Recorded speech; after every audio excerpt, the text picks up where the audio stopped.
kishini qanday inson ekanligini bilib olishlik mumkin. Yonidagi odamlarning kimligiga qarab. Bir kishining qadr qiymati nechta odam unga ergashayotganligi bilan emas, kimlar ergashayotganligi bilan belgilanadi. Masalan, Gitlerda ham moqtashgan. Qonxo'r 20-asrdagi eng ko'p qon to'kilishiga sabab bo'lgan shu Gitlerda ham orqasidan odamlar erchigan. Orqasidan odam erchsalar, demak bu odam yaxshi odam degani emas, kimlar erchayotganiga qarashlik kerak.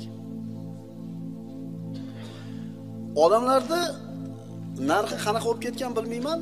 Futbolistlar diqqat qilib turinglar.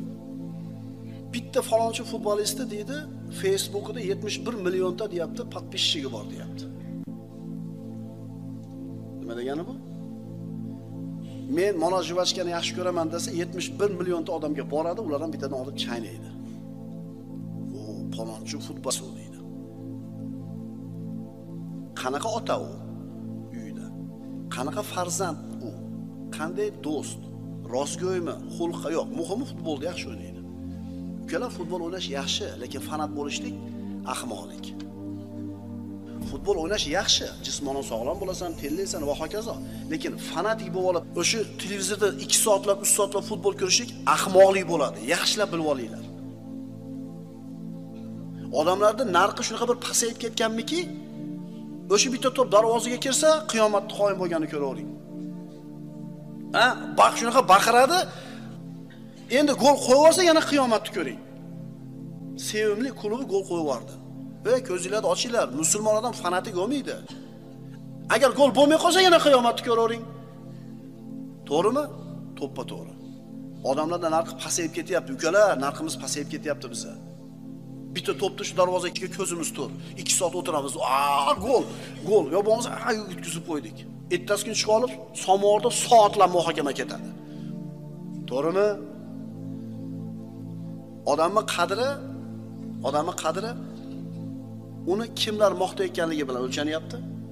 Odamning qadri unga kimlar ergashayotganligi bilan o'lchanyapti. Agar faqat odamlar ergashayotganligi bilan uni qadrli desangiz, futbolist orqasida milliardlarga muxlislari bor. Ammo biz kimdan ibrat olamiz? Fala nuqim lahum yawmal qiyamati wazna. Alloh taolo aytadi, qiyomat kunida biz ular uchun hech qanday qadr qiymat bermasmiz. Solim roziyallohu anhuni sut emishligi haqida. Ud'uhum li abaihim. Boqolgan bolalaringlarda otalarini ismlari bilan, nomlari bilan chaqiringlar degan oyat nozil bo'lganidan keyin Abu Huzayfa xotini Rasululloh sallallohu alayhi vasallamning huzuriga kelib, "Yo Rasululloh, erim Abu Huzayfa meni asrandi o'g'lim Solimdan rashk qilyapti" dedi. Mana Solim roziyallohu anhuni ozod qilishib, Abu Huzayfa o'ziga o'g'il qilib olgan. Endi Abu Huzayfa bir kun kirsa, ayoli Solim bilan o'tiribdi, Solim balog'atga yetgan. Boq olingan bola. Shunda kirib turib rashq keldi. Jami-u Sahihdan bu hadis. Shunda Rasululloh aytdilar, "Solimni emizib qo'y" dedilar. "Ya Rasululloh, soqoli chiqib yotibdi-yu" dedi.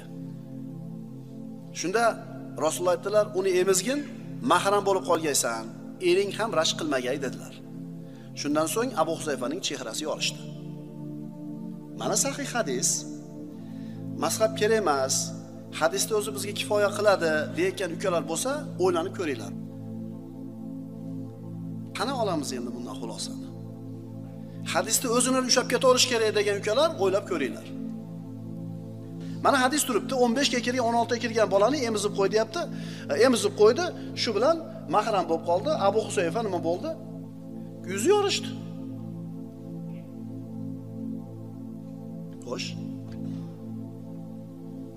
Yana aylanib kelib turib, payg'ambarimiz sollallohu alayhi vasallamning hadislarini siz bilan bizga sharhlab, tushuntirib, qanday tushunishlik kerak? Bu hadis qaysi hadisdan keyin aytilgan? Bu hadis qaysi oyatdan avval aytilgan? Mazhab kitoblarimizda ko'rsatib berib qo'yibdi ulamolar. Shu hadisni sharhini fiqh kitoblarimizdan, sharh kitoblarimizdan o'qimasdan turib, xulosa olsak, unda nima bo'ladi? Bir fikrga, mulohazaga chaqiryapman. Sharh kerak ekanmi hadislarda ukalar? Fiqh kitoblari kerak ekanmi? Mazhab kerak ekanmi? Abu Huzayfaning mavlosi Solimning hadisi deyiladi Jami' Sahihdan. Agar oddiy kishilar bu hadisni shunday o'qib turiblar, o'zichasiga hukm chiqarishga harakat qilsa, juda ham xatarli ish bo'ladi. Bilmagan odam eshitib turib, ha bo'lar ekan demak 15 ga kirganda emib qo'ysa ham, boqmasa bo'lar ekan degan noto'g'ri tushuncha bo'lib qoladi. Yana eng qizig'i shundaki, ana shu siz o'qib tushunmayotgan hadisni sharhlaydigan boshqa hadislar bor. Fiqh kitoblarda qayta-qayta bu narsa sharhlab tushuntirib qo'yilgan bo'lsa ham, ixtilofli joyni ushlab olaverasizda. Nima bo'ladi bilasizmi? Mana emizgan ekan, bo'lar ekanda. Bo'lmasam boqib olib 15 ga kirgan, emizib qo'ysin ayoling, ayt. Ko'tara olmaysan buni. Mazhab kerak ekan ukalar. 1200 yildan beri to'ralar mazhabni to'g'ri deb kelibdi ummat. Meni ummatim zalolat ustida jamlanmaydi deganlar Rasululloh. 1200 yildan beri ummat to'ralar mazhabni to'g'ri, haq deb ergashib kelyaptimi? Demak, ittifoqda turibdi ummat.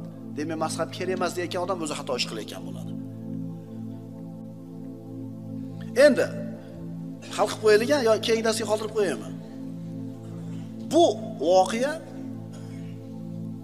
sut emizishlik muddati 2 yil degan oyat nozil bo'lishidan avval bo'lgan. Bir. Ikkinchidan, Payg'ambarimiz sollallohu alayhi vasallamning aytgan bu so'zlari faqatgina Solimga xos bo'lgan. Undan keyin hech kim ishlatilmagan. Uchinchidan, Sahla binti Suhayl ibn Amr, Abu Huzayfaning ayoli sog'ib bergan sutini deydi. Tushunarli bo'ldimi? Oyat nozil bo'lishidan emizishlik havlayni kamilayn 2 yil degan oyatdan avval bo'lgan. Solim roziyallohu anhu uchun xos bo'lgan va Sahla sutini sog'ib bergan. Yopdik. Endi oyat nozil bo'lgandan keyin sut emizishlik muddatini to'liq qilaman deganlar uchun muddat 2 yil dedi. Endi bungacha bo'lgan narsa ana shu oyatning hukmi bilan hukmi bekor bo'ladi. Buni misoli aroq haqida 3 ta oyat nozil bo'lgan edik. Yasalunaka anil khamr. Sizdan aroq haqida so'rashadi. Birinchi oyatda unda foyda ham bor, ziyon ham bor oyat. Yana bir muddat o'tgandan keyin ey iymon keltirganlar, wala taqrabus solat va antum sukara. Namozga mast holatda yaqinlashmanglar. 3-oyatda keyingi nozil bo'lgan oyatda mutlaq harom qildi. Mana ikkala oyat deb o'qilaveradi, lekin hukmi mansux bo'ldi. Mana oyatning hukmi bularni nasx qildi. Fiqh o'rgatadi shu ilmni bizga, birodarlar. Agar oyatda, hadisda shunday o'qib ketaveraman deydigan bo'lsangiz, 15 ga kirgan bolani emizishga to'g'ri kelib qoladi. Xulosa 2 yoshgacha emsa enani, shu bola shu ayolga mahram bo'ladi, o'zini farzandi bo'lib qoladi. Undan keyin 2 yoshdan keyingisi o'tmaydi.